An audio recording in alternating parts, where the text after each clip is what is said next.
at the going down of the sun, and in the morning, we will remember them. We will remember them. My name is Simon Stent, and I was a combat engineer in the Australian Army for nearly 10 years. All I ever wanted to be was a soldier.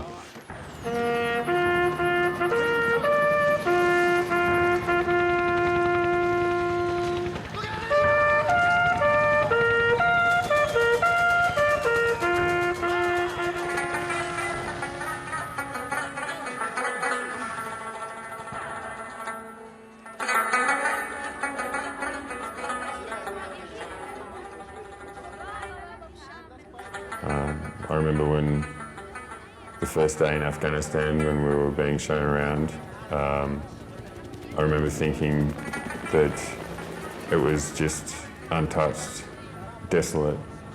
The landscape was sort of untouched.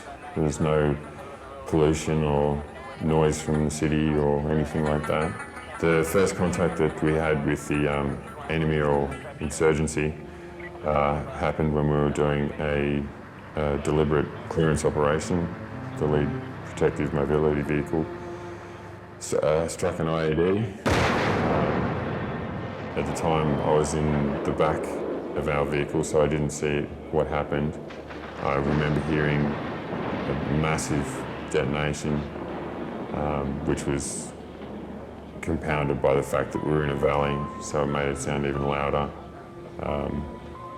It had the complete opposite effect on us, as opposed to the first day, finding an IED and having that morale boost. All of a sudden it became like, this shit is real. The most traumatic event that, another day that I'll never forget.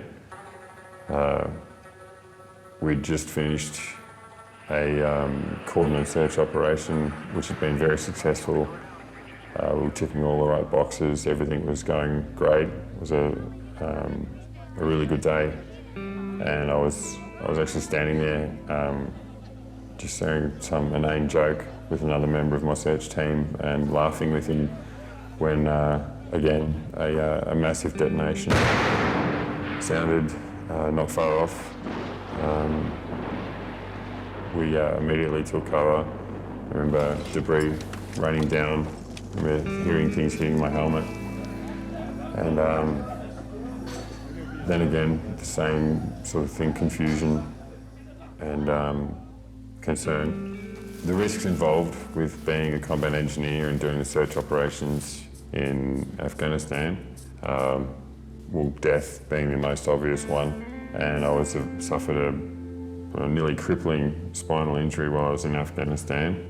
Ended up having to medically discharge from the military towards the end of 2014. Readjusting back into civilian life was a lot harder than I first thought or expected. It's not a complete process, as I'm still adjusting to certain things.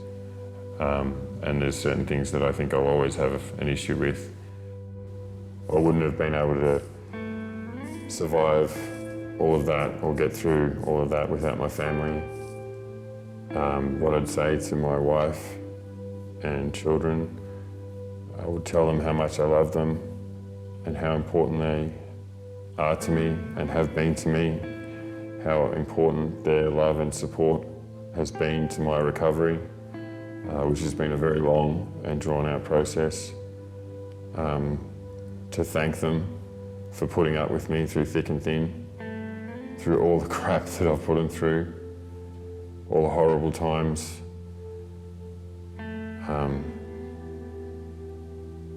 Thank them for the good times, because there's been a lot of those as well. If I had the opportunity to send a message to my fellow Australians, it would be that if you haven't already, please teach the next generation of children about the sacrifices that have been made by their fellow Australians in the wars that we have been involved in, to appreciate the freedoms that those soldiers fought and died for, so that they can appreciate them today.